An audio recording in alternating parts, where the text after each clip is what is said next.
So recording has started. So this is the syllabus of it from the syllabus copy of this of HAP1. I have taken all of this, but this part, that is first part, if we consider the skeletal system, this part, that is division of skeletal system, types of bones, salient features of bones, functions of bones of axial and appendicular skeleton system. This particular part, even though it is uh, part of your curriculum, theory curriculum, the same thing is there in your practicals. Okay, so it is suggested by the University of Mumbai that we should cover this particular portion syllabus points in the practical sessions only. Okay, as to save the time, because you already know we have very less time in our hand in order to complete our syllabus. So in order to save time, this particular point we have to cover in the practicals.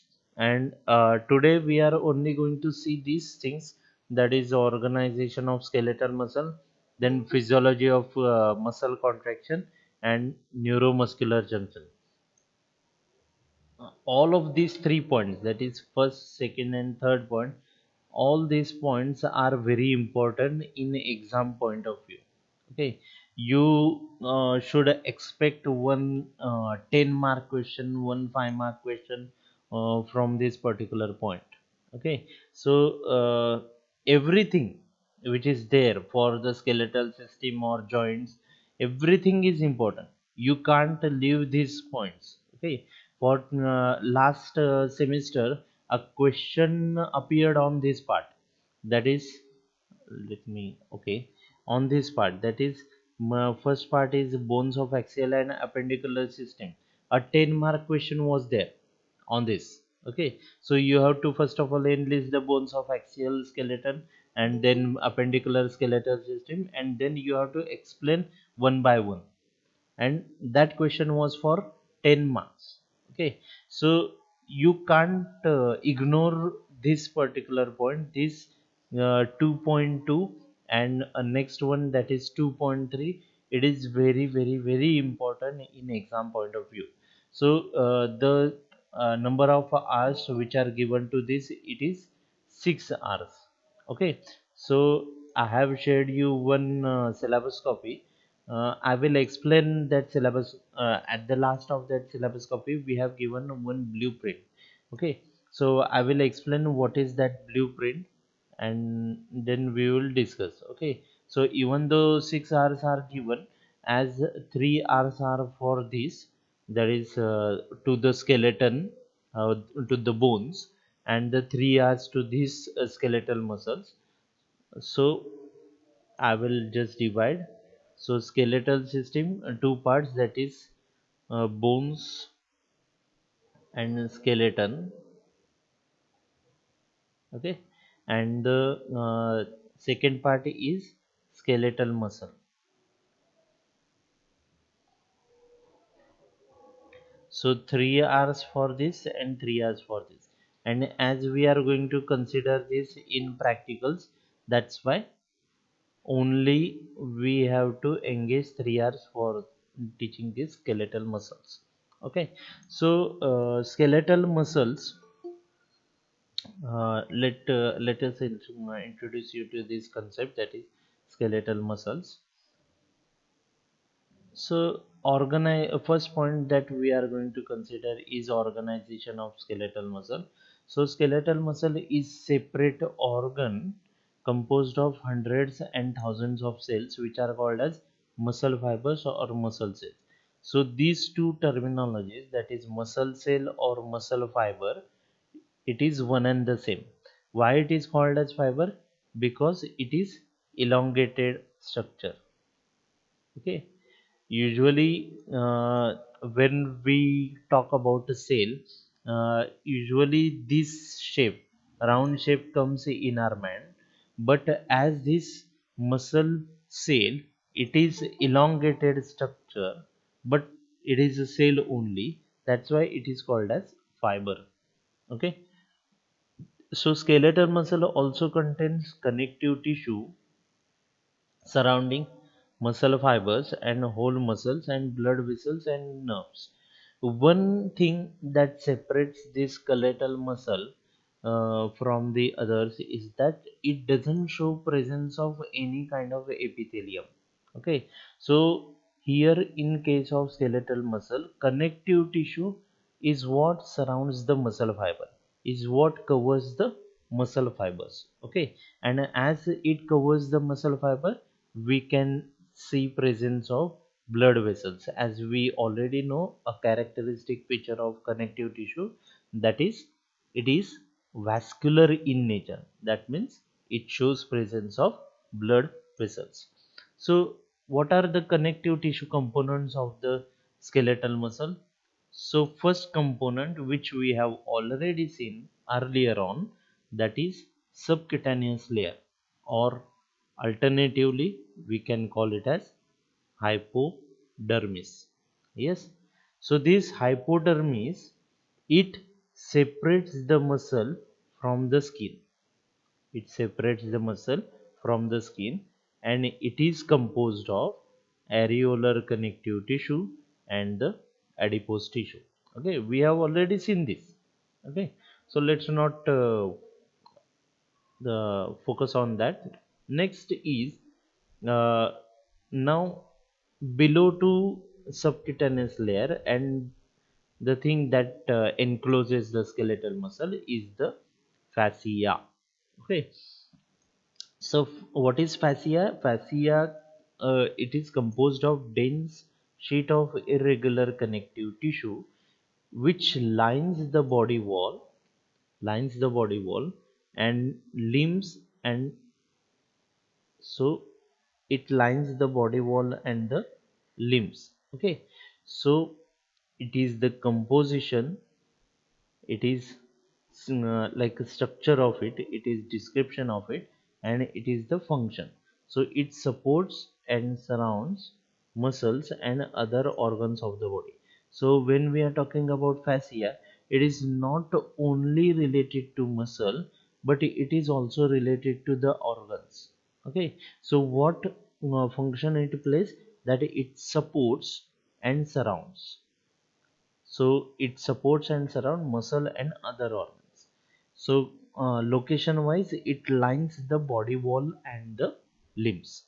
Okay, so next is, so now as we are discussing about the connective tissue, there are more connective tissue components of the skeletal muscle, and these components, they are actually in they are actually related to the skeletal muscle. So these components, there are three layers of it, that is epimysium, perimysium, and the endomysium. Okay, so word this suffix ep, it means up and above. Okay, so this ap means it is up and above, that is, it is the outermost covering of the skeletal muscle. Okay, and please remember, even though it covers the skeletal muscle, it is not a epithelial tissue, it is connective tissue. Okay, so this word now, please look at all these three words: epimysium, perimysium, and the endomysium. Peri at the periphery, ap up and above, and endo means inside. Whenever this prefix comes, that is endo, always remember it will always be the innermost portion. Okay, now remember this suffix, that is mysium. Okay, so whenever this suffix comes, that is mysium, so it is related to the muscle.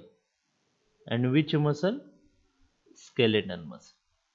Okay, this suffix, is indicative of the what that particular cover it covers or what it surrounds. Okay, so mesonym is related to the muscle and it is skeletal muscle. So we are going to study the same line we are going to study layers of the heart. There instead of mesonym we will have cardium. Okay, suffix as cardium. So as the suffix is cardium, it is related to heart. In this case, as these coverings are related to the skeletal muscle, that's why the suffix is mesonym. Okay, so the epimysium, so the epimysium is the outermost layer that encircles the entire muscle. Next, in next slide we are going to see the diagram. That time you will get this the relative location of all these three coverings. Okay, epimysium is outer layer encircling entire muscle.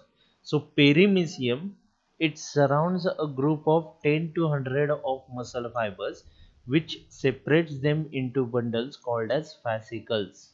Okay, so please understand this fascicle is different from the fascia.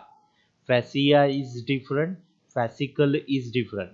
Fascicle is group of 10 to 100 muscle fiber. So when we are saying muscle fiber, we are talking about individual muscle cell.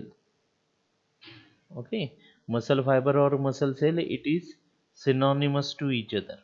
Okay, so perimysium, it covers 10 to 100 muscle fibers or muscle cells, and this group of or this bundle of muscle fibers covered with perimysium are called as fascicles. So what is endomysium? Endomysium penetrates interior of each fascicle. So in that fascicle there are 10 to 100 muscle fibers, and these endomysium, it separates individual muscle fiber from one another. Okay, so endomysium, it is inside the fascicle. So there will be many fascicles present. In each fascicle there will be many muscle fibers present, and in between these muscle fibers a separating or compartmentalization is done by the endomysium. Okay, so next concept is of wait next concept is of sarcolemma. Okay, so let's see this thing. So this outermost is the, one second, outermost is the epimysium. Okay, outermost connective tissue covering. Inside epimysium you will find many fascicles, all of these 1 2 3 4 5 6 7 8 9 10. Okay, all of these are the fascicles. So fascicles are nothing but the composed of 10 to 100 muscle fibers. Okay, so these muscle fibers, group of muscle fibers, they are covered with perimysium. So these muscle fibers, they are separated from each other by means of the endomysium. Okay, so you can see a muscle fiber structure over here, and in muscle fiber cell, the inner plasma membrane of this muscle fiber cell, it is called as sarcolemma, and each muscle fiber cell, it is made up of many myofibrils. Okay, let's see earlier slide. So sarcolemma, it is plasma membrane of a muscle cell. Okay, so it is plasma membrane of a muscle cell. Please understand, endomysium is not a plasma membrane of muscle cell. It instead separates muscle fibers from each other. Okay, so sarcolemma is the plasma membrane of a muscle cell. Okay, so T tubules. Oh, so what are T tubules? These are the invaginations of the sarcolemma that are filled with interstitial fluid. So what are invaginations? So as they move inward, These are the, it is sarcolemma only, but as it moves inward, that's why they are called as invagination. In next diagram we are going to see what are these T tubules. Okay, so sarcoplasm, please understand this is the prefix of it. Plasm, it is same, cytoplasm, or alternatively we can call cytosol. Okay, so this is the cytoplasm of the muscle fiber. So terminologies, they do change, but ultimately they mean the same thing. That is, in case of the muscle fiber cell, the plasma membrane is called as sarcolemma, the cytoplasm is called as sarcoplasm, but it is same. Composition wise they will differ slightly, but meaning is the same. Okay, so what are the myofibrils? They are present in the sarcoplasm, contract, which are nothing but the contractile organelles of the skeletal muscle. So when skeletal muscles contract, as we say, they are because of the these myofibrils. When many myofibrils they do contract, it leads to the contraction of the skeletal muscle. So sarcoplasmic reticulum, just like that of endoplasmic reticulum in normal cell, we have the sarcoplasmic reticulum. And what is the specialty about this sarcoplasmic reticulum? These are the fluid-filled sacs that encircle each myofibril, and shows presence of dilated end sacs, that is called as terminal cisterns, which butt against the T tubules from the both side. Again, we will see the structure of the sarcoplasmic these terminal cisterns and the T tubules. Why we need to study? Because they play very important role in next in physiology of the skeletal muscle. So triad. So triad is, when we say triad, we are talking about three things that is coming together. So what are three things that come together and form triad? That is, first one is the transverse tubule, or we call it as T tubule, and two things, that is two terminal cisterns on either sides. Okay, just wait. So next is, this is the structure you can see. So this is tendon. Okay, about tendon, all these three covering, that is epimysium, perimysium, and the endomysium, they extend towards the end of the skeletal muscle, and they form a rope like structure. So this rope like structure is called as tendon, and this tendon attaches to the periosteum of bone. Okay, so that's how the various muscles, they are held at one position. Okay, so if tendon is not there, which attaches muscle to the periosteum, then what will happen? If anyone does the gym, okay, if you exercise in gym, so whenever you are doing some exercises of your biceps, the biceps will move from one place to the another if tendon is not present. But that doesn't happen. Why? Because the tendon anchor these muscles, skeletal muscles, to one particular location. That's why you can say bicep as bicep and tricep as tricep. Okay, so they don't move because of presence of tendons. Okay, so this entire thing is the muscle. This entire thing is the muscle, to which covers the epimysium. So outside this epimysium you can find the fascia. So epimysium covers all of these fascicles. Okay, so these fascicles are covered with the perimysium, again a connective tissue layer. Inside this perimysium there are 10 to 100 muscle fibers or muscle cells, which are separated from each other by means of endomysium. So this inside a muscle fiber cells, you can there are hundreds of small myofibrils which are the contractile elements of these muscle cells. And these muscle cells, the plasma membrane of it is called as sarcolemma. Okay, so next diagram you can see over here that the mitochondria, this is the sarcolemma. You can see sarcolemma is the outermost covering or the plasma membrane of the muscle fiber.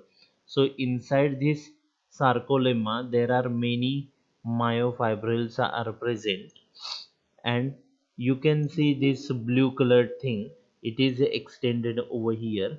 So this these are the invaginations of the sarcolemma. Okay, so invaginations of the sarcolemma called as T tubule.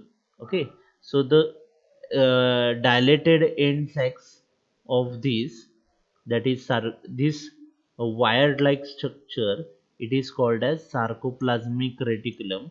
So when this wired like structure approaches to the T tubule, it turns into the, or it becomes dilated structure. So this dilated structure it is called as terminal cisterna, and this terminal cisterna part you can see over here, this is T tubule, this is terminal cisterna part. From both the sides it forms the triad. Okay, you can see it very clearly over here in this diagram. So sarcolemma, these are the invaginations. As these, you can see a hole like structure over here, they move inward and form a T tubule on the this particular myofibrils. Okay, and this T tubule it is butt against two cisterna, terminal cisterna. What are these terminal cisterna? These are the end dilated sacs of the sarcoplasmic reticulum. Okay, so these two things, that is this one terminal cisterna, this is second terminal cisterna, and in between there is terminal that is T tubule. They comprise of a triad. You can see the structure: T tubule, terminal cisterna of this sarcoplasmic reticulum, this terminal cisterna of this sarcoplasmic reticulum, and thus forming the triad. Okay, so this is the GIF of the structure of the skeletal muscle. You can see skeletal, individual muscle cells, membrane, sarcoplasmic reticulum, T tubule. Okay, so we will see the structure of sarcomere. So sarcomere it is a part of the myofibril. Now we are going more we are till now we have studied the structure of the skeletal muscle up to the level that is myofibril. So beyond myofibril, in myofibril also, as we have said, that it is a contractile structure of the skeletal muscle fiber, due to which the skeletal muscle fiber is contracts. It shows presence of many sarcomere. So we are going to see the structure of the sarcomere. So a comparative view is given over here of the muscle fiber, in which there are many myofibrils, and onto these myofibrils you can see the sarcomere. Okay, so there are many things shown over here, that is Z disc, then H zone, then from one Z disc to the another Z disc, it comprises of one sarcomere. Okay, and there is I band, A band, I band on the both sides. Okay, so there is also presence of you can see M line over here. Okay, so what is the structure of this that we are going to see, and this structure is very much important. Okay, you will find the diagram of it in the uh, in any of the book of anatomy and physiology. Kindly refer to that diagram and draw that diagram in your notebook. Okay, so very simple structure it is, not some complicated structure that we are going to see. So this sarcomere structure, it is basically responsible for the contraction of the myofibrils, thus in turn it leads to contraction of the skeletal muscles. Okay, so first thing in that is filaments or myofilaments. Few things we are going to see about sarcomere. So these are the smaller protein structures within the myofibrils. Okay, so it is again consist of thin filaments and the thick filament. So the prefix is myo, and when the prefix comes as myo, it is related to the muscle. Okay, so myo means muscle. So muscle filaments or simply the filaments. So these are the smaller protein structure within myofibrils. Okay, they are the part of myofibrils. So there are two types of, mainly two types of filament, that is thin filament and the thick filament. So the thin filament, it is composed of protein actin. Okay, and the thick filaments, they are composed mostly of protein myosin. Please remember, thick is myosin, thin is actin. Okay, so you have to remember this very clearly. Both thick and thin filament involved in the contractile process. So when we say myofibrils contract, basically thick and thin filaments, they are responsible for its contraction. So filament inside myofibril do not extend the entire length of the muscle fiber. Instead they are arranged in compartments called as sarcomeres. Okay, so in earlier you can see from one Z disc to another Z disc is one sarcomere. So there are many sarcomeres within this particular thing. It is not that if it is the length, if it is the length of the myofibril from one end to the another end, you won't find this thick filament or the thin filament. So these thick filament and thin filament, they are separated from each other by means of this Z disc. Okay, and this in between two Z disc, whatever structure is present, we call it as sarcomere. Okay, so what is the Z disc? It is a narrow plate-shaped region of dense protein material that separates one sarcomere from the another. So what is function of this Z is to separate one sarcomere from the other. So extent of overlap, I guess you understand this. If these are the two lines, okay, if these are the two lines drawn in this fashion, then there is no overlap between these two lines. But if I extend this line in this fashion, then we can say this is the overlapping portion of these two lines. So instead of these two lines, just replace the word line by the filament. So this become the thick filament and this become the thin filament. Okay, so when this thick filament overlaps the thin filament, is responsible for the contraction, relaxation or stretch. Okay, so this extent of overlap, it decides whether the muscle is in contracted state or is in a relaxed state or is in stretch state. Okay, so contracted state, the overlap will be highest. A relaxed state, overlap will be less. and a straight state there will be no overlap. Okay, so let's see the structure of the sarcomere. So there is A band, I band, H zone, and M line. Okay, so what is A band? It is darker middle part of the sarcomere which extends the entire length of the thick filament.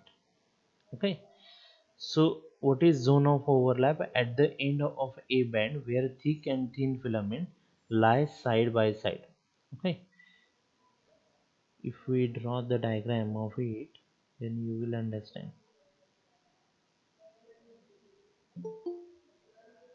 One second.